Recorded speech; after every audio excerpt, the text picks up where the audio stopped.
नमस्कार, आप देख रहे हैं न्यूज 24 में आपके साथ पूजा राठौर शर्मा। और बता दें आपको इस वक्त की बड़ी खबर सामने आ रही है। एमवीए में सीट फॉर्मूला तय हो गया है और जो सीट शेयरिंग फॉर्मूला इसके मुताबिक 21 सीटों पर चुनाव लड़ेगा उद्धव गुट, 17 सीटों पर कांग्रेस चुनाव लड़ेगी और वहीं शरद पवार गुट 10 सीटों पर चुनाव लड़ेगा। तो ये फॉर्मूला सामने आया है 21, 17 और 10। ये फॉर्मूला तय हुआ है एमवीए में महाविकास अघाड़ी में।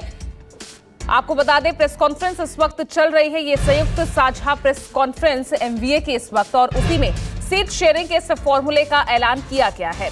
और इस फॉर्मूले के तहत आपको बता दें 21 सीटों पर उद्धव ठाकरे गुट चुनाव लड़ेगा और 21 सीटों पर अपने उम्मीदवारों का ऐलान भी उद्धव गुट की तरफ से किया जा चुका है। कांग्रेस 17 सीटों पर चुनाव लड़ेगी जबकि 12 पर अपने उम्मीदवार उतार चुकी है कांग्रेस। 10 सीटों पर शरद गुट चुनाव लड़ेगा, जिनमें से आपको यह भी बता दें 9 सीटों पर अनाउंसमेंट उम्मीदवारों की एनसीपी शरद गुट की तरफ से की जा चुकी है।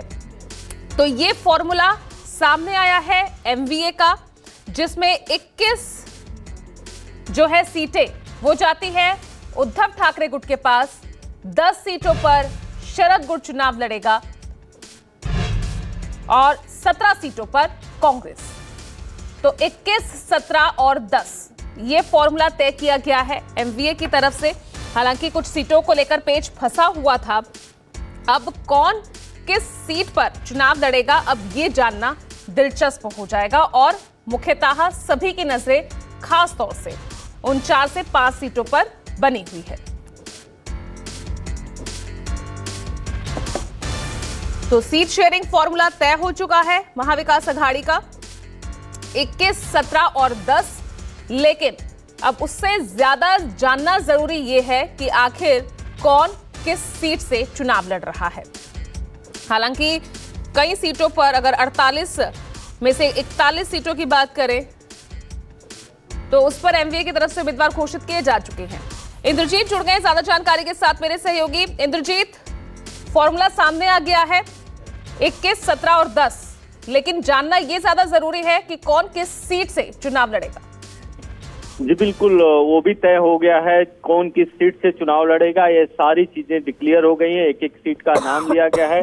खास बात यह है कि जिन 3-4 सीटों पर डिस्प्यूट की बात आ रही थी, उन सीटों पर जिसने उम्मीदवार घोषित किया है, चाहे एनसीपी सुप्रीमो शरद पवार ने घोषित किया है, जैसे भिवंडी सीट है वहां पे शरद पवार का ही उम्मीदवार लड़ेगा। इसके अलावा अगर 3 विवादित सीटों की बात करें जो उद्धव ठाकरे गुट ने अपने उम्मीदवार घोषित कर दिए थे, वहां पे उद्धव ठाकरे गुट के ही लोग लड़ेंगे। तो कहीं न कहीं सीटों की जो अदला बदली थी वो नहीं हुई है। कांग्रेस को एक कदम पीछे लेना पड़ा है, कांग्रेस को समझौता करना पड़ा है। कांग्रेस का कहना है, जो स्टेट लीडरशिप है कांग्रेस की, उसका कहना है कि राष्ट्र हित में या जिस तरह से देश में समस्याएं चल रही हैं, संविधान को कुचलने का काम चल रहा है, इसके लिए हमको एक कदम पीछे लेना पड़ा और हम लोग कंधे से कंधा मिलाकर चलने के लिए तैयार हैं। ऐसा लग रहा है कि सारी बातें मान ली गई है। ये सब जो चीजें हैं हाई लेवल से तय हुई, क्योंकि जब स्टेट लीडरशिप इसका विरोध कर रहा था, लगातार दिक्कतें आ रही थी, तो जो शिवसेना के नेता हैं, उद्धव गुट के नेता, इसके अलावा शरद पवार, इन्होंने दिल्ली में बात करना शुरू किया था। शायद वहां से कुछ चीज हल निकला और आज तीनों पार्टियों के नेता एक साथ बैठे हैं। तीनों ही नहीं बल्कि छोटी छोटी पार्टियां मिलाएं तो 7-8 पार्टियों के नेता बैठे हुए हैं, जो भी महाविकास अघाड़ी में यहाँ पर साथ है, और सभी ने सीट शेयरिंग का फार्मूला तय कर लिया। और अब सीट शेयरिंग का जो फार्मूला है 21 सीटों पर जिस पर उद्धव ठाकरे ने अपने उम्मीदवार घोषित कर दिए थे, उसमें से एक भी सीट पर उद्धव ठाकरे अपने उम्मीदवार पीछे नहीं ले रहे हैं। और 10 सीटों पर एनसीपी शरद पवार गुट अपना उम्मीदवार खड़ा करेगा। कुछ सीटों पर शरद पवार गुट ने अभी तक उम्मीदवार घोषित नहीं किए हैं। कांग्रेस ने भी कुछ सीटों पर अपने उम्मीदवार घोषित नहीं किए। अगर मुंबई की बात करें तो कांग्रेस को 2 सीटें मिली हैं।